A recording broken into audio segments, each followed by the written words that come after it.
Blog Talk Radio.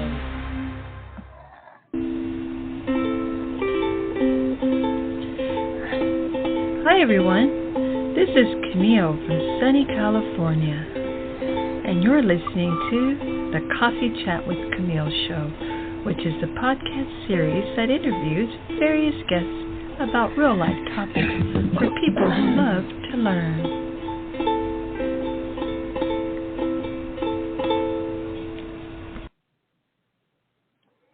Hi everyone, this is your host Camille, and we have a great guest coming on in just a few moments. The title of our show today is War Stories with William Yeske. I hope I'm pronouncing your name right, William. I'll ask you when you come on. William is a combat veteran who served 11 years in the United States Army.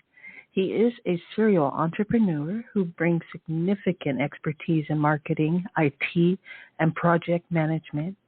He currently runs and operates a marketing company, No Limits Marketing Group, or NLMG, founded to help small businesses survive the COVID-19 pandemic.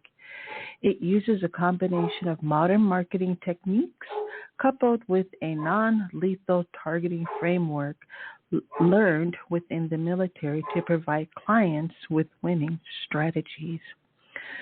Will was also a founding board member of a veteran nonprofit, Rally for the Troops, now part of Racing for Heroes. And has worked on other veteran-based projects. He's currently attending Columbia Business School while running current business projects, creating new possibilities for future endeavors, and parenting his 2 children with his wife, who is also a United States military veteran. Okay, so let's get on, with the interview. Okay, one moment. I always have to make sure I'm in the right places for our questions, okay? See here. Hello? Yes. Hi, Will. Hi, how are you? Welcome. I'm great. May I please ask, how do you pronounce your last name? Is it Yeske? No, you had it spot on, Yeske. Yeske. Okay, beautiful. All right, wonderful. Let's get into the interview so that the audience and listeners can get to know you better and also understand what it is you do. Now, what made you write the book? So, the book was really something that was a long time coming that I didn't see myself. I know, like 10 plus years ago, when we were leaving Afghanistan, one of the guys, Sergeant Robert Muscle, actually said, he kind of predicted it, and he was like, in about 10 years, guys, there's going to be a book with Yeske's name as the author. And I was like, no possible way. I am not writing about the stuff that happened here. This isn't going to happen. And lo and behold, here we are. But wonderful. Really, it was after. Yeah, no, it's been a journey for sure. It was really in a response to another book that was also written, but some of the guys that had been there kind of expressed that they felt there needed to be a historical record. And I reached out to the other author of this other book. It's Bravo Company by Ben Kessling is the other book. And he told me that, he's like, your stories have a bunch of merit. You have some, you got to get some of your timelines and stuff right. But he's like, I think you have something there. And he kind of spurred me on and encouraged me to write the book. And, I sat down and I put some stuff to paper, and really I just kind of challenged myself by submitted it out there for some manuscript considerations from different military nonfiction the publication group, which was Casemate, was the one that picked it up. But really, really nice quality, museum quality stuff, but a good historical representation, I think. And so far, what the feedback has been as well. The book just launched yesterday, but I've been involved during the whole process with a lot of the guys and in touch with them, and we've really put something out there that we feel was a really good nonfiction representation, as well as putting it through the DoD process and making sure that it was something that it was legitimized and that people could really see, hey, this stuff happened, but from the ground level. Yes. Wow. I really want to read it, but I don't think I was sent a copy, but I'll get it for sure. We had a little bit of a short notice on it, yeah. I know, right? I know. And I can send you. No pressure. I can send you some excerpts and stuff that you can get into right away. Okay, I love that because my husband's 13-year veteran, and he really loves this to book. read. Yes. So I'd love to get it for him. But anyway, okay, I got to stay on point here real quick here. Okay, because I only have 30 minutes, or we do. What are some of your hobbies, or were your hobbies, or what were your hobbies growing up? My hobbies growing up, I mean, one of the things, books were an escape for me, so I mean, I was an avid book reader. We would usually go down to the library once a week and pick those up. But a lot of the other stuff was, we used to disappear into the woods. I grew up in New England, in a very small New England town, and me and my little brother would go disappear out in the woods and spend the days kind of just exploring and rock climbing and going through the forest and everything. And I think that kind of translated over to sort of the love for the outdoors in the military as well. Excellent. And then how long did it take you to write the book? Well, this is a little wild. The initial manuscript, so the first go through, took me 2 weeks. Okay. And people are like, 2 weeks? Like, what? But I mean, it took another year to edit things out and whittle it down and get the other stories in there and included and done correctly. But when you really have a story within you to tell, it just flows out of you. And if you can dedicate the time to put it down, and I also had an amazing support system from my wife to be able to do something like that and to say, hey, like, look, take the 2 weeks and focus on it. Like, get it done. It's important. And to have that support was phenomenal. And, really that's what made it happen. Between that and the guys and stuff that helped out later on down the road, was the support's been phenomenal during all of this. Yes, that's wonderful. And then, have you ever seen combat?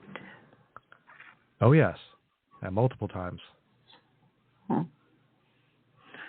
And then what was it like to face death every day?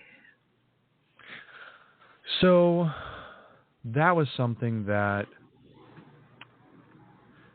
you couldn't dwell on it.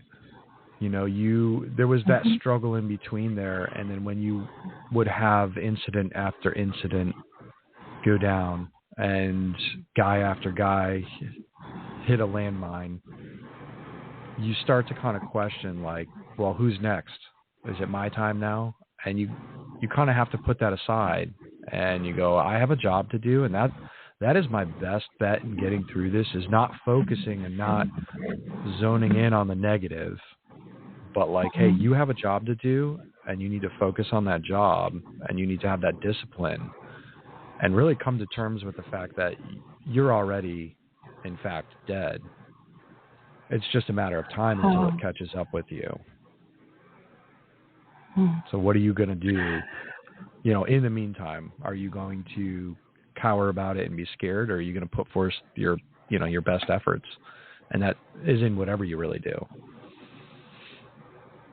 Yes. Thank you very much. And then, are there any funny stories you have about combat or war? There's a few, yeah. one in particular was we were out on a patrol, and we were setting into a patrol base, and we were going to be running small, really what they call SKTs out of this particular compound. So it's small groups of 4 to 6 guys on patrol while you leave the other element back as like an overwatch or a quick reaction force. And as we were setting in, one of the squad leaders had a bad case of dysentery, as would happen out there from time to time. And we come in, and his stomach is just going, and he's like, guys, I really got to relieve myself. You know, he gave his stuff to the team leaders, and he goes over to this corner of the compound, and as his pants are around his ankles, the enemy decides to throw a grenade over the wall. And oh yeah, and thank God for a tree branch that was there, because this grenade knocked off of this tree branch and kicked around the corner and exploded. And I'm watching him as this happens, and I see him in this like screaming fit as he's ripping his pants up, you know, and to pull on his gear and stuff. Going from that moment, it was just the funniest thing to see. But then going into that full-on mad minute of combat to where the guns, we had a gunner, a machine gun, and a grenadier on the roof of the compound as well, already up there providing security. And so it was James Staples and Chris Wiesner. And James he couldn't get the machine gun pointed down low enough to fire back effectively. So he ended up having to stand up on the roof as this gunfire is coming in so close to where he's getting hit with splinters and stuff from the trees. And he is firing back down into this orchard to where these guys are that had just thrown the grenade.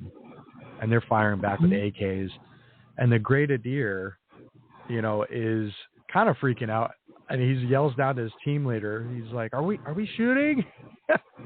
And you know, from the bottom, Samuel Hammer screams back at him, "Yeah, freaking let him have it!"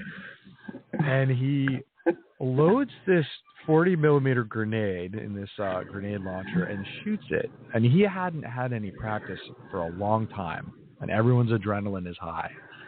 And this round goes so far wide of everything within the conflict zone, but it's almost like everyone stopped shooting to watch this round.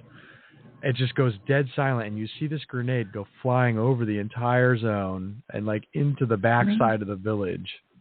And as soon as it detonates, the whole firefight just ramps right back up into shooting each other. It was just the weirdest and funniest thing, you know. And then of course he got back on target and you know, started unloading the rest, and they went into the full-on point of assaulting, you know, the element that had just thrown the grenade and was firing at us. But just the wildest things that you would see in these extreme instances. Yes. And then, thank you. What was your job in the military? So my job at the time of the book was I was a 11 Bravo, but a paratrooper. So I was a infantry paratrooper with the 82nd Airborne, specifically 4th Brigade Combat Team 2508, and part of Bravo Company 1st Platoon. I know it sounds like a mouthful, but the people who were in will understand. So we essentially jumped out of planes and went bump at night. Wow. Okay. And then what is your experience been transitioning out of the military into civilian life? So that end, that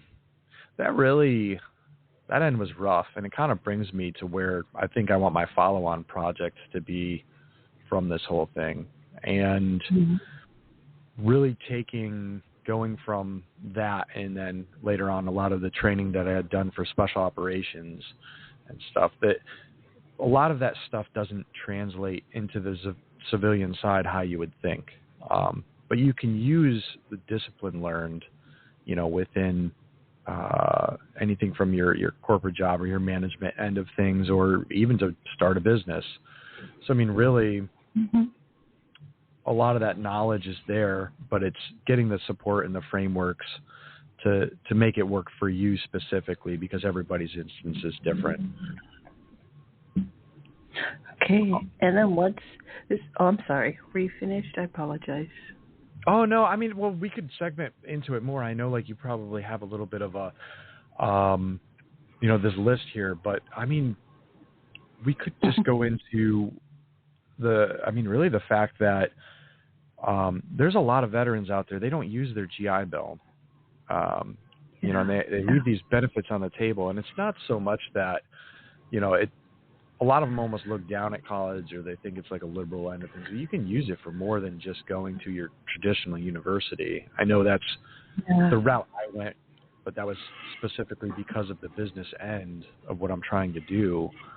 But there's so many more opportunities to where there's pilots and stuff, and people let so much go to the wayside so that they could really use to their advantage if they came from the military end of the system. And it's really there. It's knowing what's available to them, and then kind of having that framework in getting through it and how to get through it. You give somebody in the military a framework or a path, and you say, hey, this is how you do it. You just got to go through the steps. It's not easy, but that's the pathway. They'll usually do it without an issue. You put a pathway in front of them. They're very regimented and disciplined to do it. And that's what I've kind of found that's been able to lead me to some success in some of my areas, that I'm currently dealing in. Yes. What's the follow on the book, Damn the Valley? So, really, and I don't think I could use the title anymore. And I know there was an instance where I joked around with Marine veteran Dakota Meyer to where I wanted to name it The Way Forward. And, of course, he comes out with a book named The Way Forward himself a few years ago. But I wrote it during college, but it had to do with my transition experience out of the military, and talking about everything from some of the toxic command that I had there, and navigating them to some of the hurdles that I faced within the VA.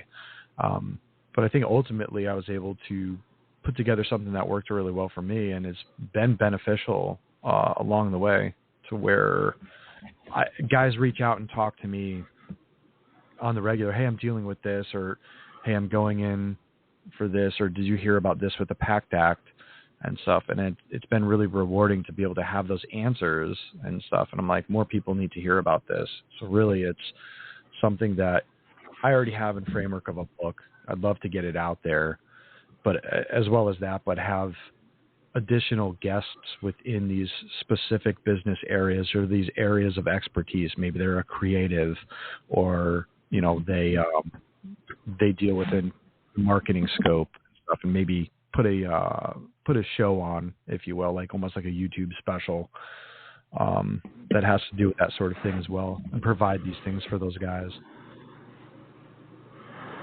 Okay, thank you so very much, William, or Will. This has been a great interview. And what I want to ask you, you're welcome. And also, thank you so much for your service. I apologize. I meant to open saying that to you, but thank you. And also, thank you for writing this book. I'm pretty sure, I'm positive it's amazing. But I did have one last question to ask you. What is your favorite coffee or hot beverage? Oh, man. I cannot go wrong with either a flat white or like a hazelnut latte. Yes. I love them, but if it's that latte end, I got to have the extra shot in there. I'm a hardcore coffee guy. I love that rich coffee taste.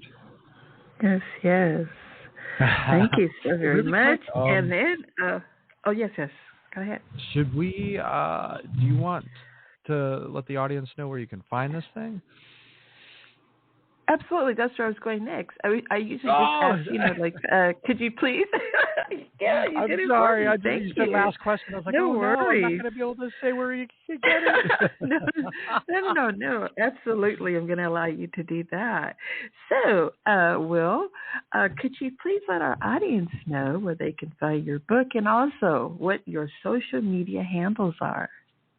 Absolutely, the official. Yes. I am sorry about that. It's okay. So there's a few different ways you can get it, and it's so wild actually to see this, because I know a week before the actual launch date, the publisher was sold out on their site, and now bookshop.org is as well. But Amazon currently still has copies. I think Barnes & Noble still has a few left. And you can also go to damnthevalleybook.com for author signed copies. And through that, for every 2 author signed copies that are purchased, I'm able to get a single book out to one of the guys that was actually there and in the book. I'm trying to be able to get 150 of these things so I can send them out to the guys that are actually there and in these stories, and give back to them in a little way. But the social media handles are, we're on Facebook, Instagram, TikTok, and YouTube on Damn the Valley Book, on all of them, just at Damn the Valley Book. Okay. And that concludes our interview with our amazing guest, William Yeske. Thank you so very much for being here. It's been really fun, actually. And Thank you for having me. Seriously, it's been awesome. Yes. It's wonderful. It's been a pleasure. And bye for now.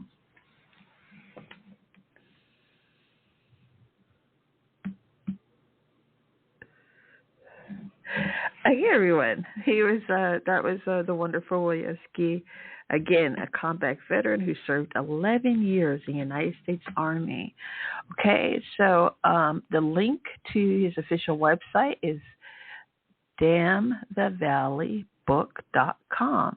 Okay, and actually I do want to read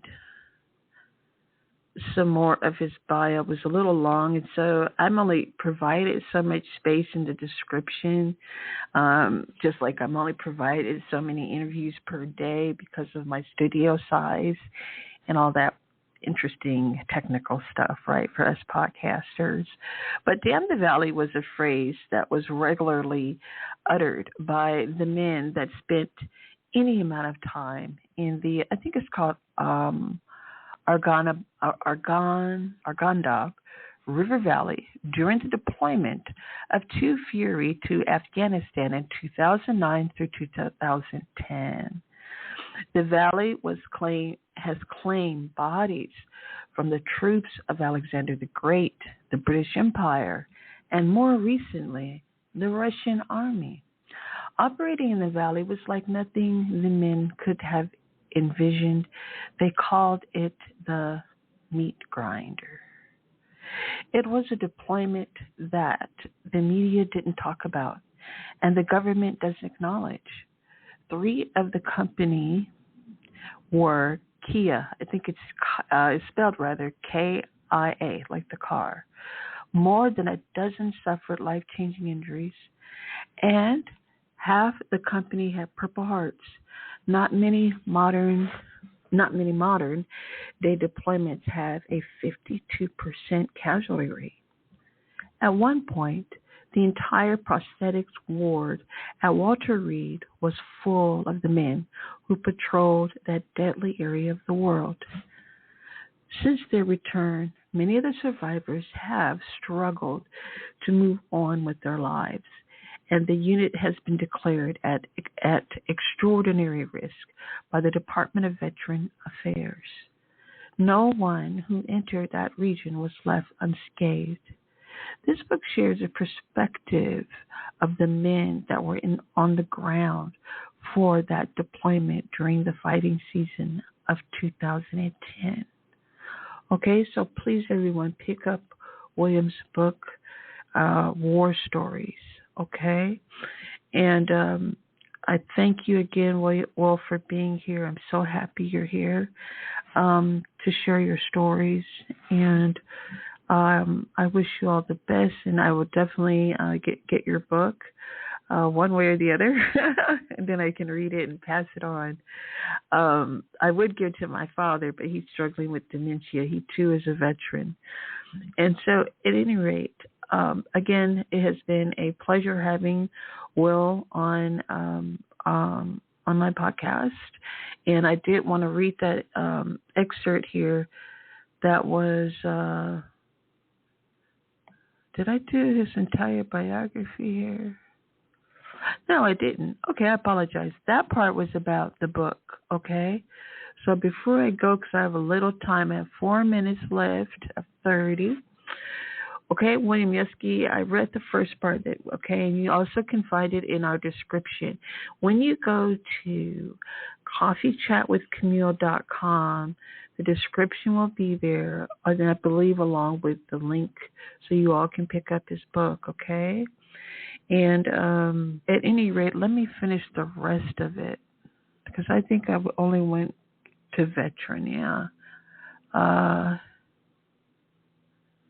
Okay, so I'll tell you also lastly what he's currently doing. He's currently attending Columbia Business School while running current business projects, creating new possibilities for future endeavors, and parenting his 2 children with his wife, who is also a United States military veteran. Thank you both for your service.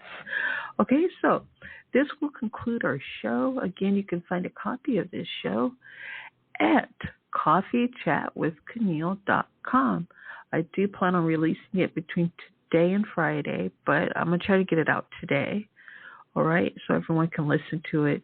And you can always go on our podcast. You can hear us on almost any streaming platform. Okay, I have Apple, Spotify, iHeart, so many. We have, thanks to you listeners, we have moved up to one of the 50, I think it's 50 or 100. Yeah, we're one of the like 100, top 100 podcasts now, okay? So we're number 45, and, I would like to get a little higher, but I'm thankful for all of you wonderful listeners, and also for the amazing guests that we had on, like today, that really build up the platform and build up the podcast itself, because my primary goal is to bring you guests that will inspire, okay? Inspiration. We have a lot of people doing wonderful things here in the United States of America. I get kind of bombarded by, I do too, get bombarded by a lot of negativity, but at the end of the day, all I can say is there are a lot of magnificent Americans, okay? And we listened to one today. Always remember that. Hug your loved ones. Tell how much you love them every day. And thank you for listening to coffeechatwithcamille.com. Oops, Coffee Chat with Camille show. All right, talk to everyone. Probably in an hour. I have more guests. I have 3 more guests coming up today. All right, thank you so much for listening. Bye, everybody.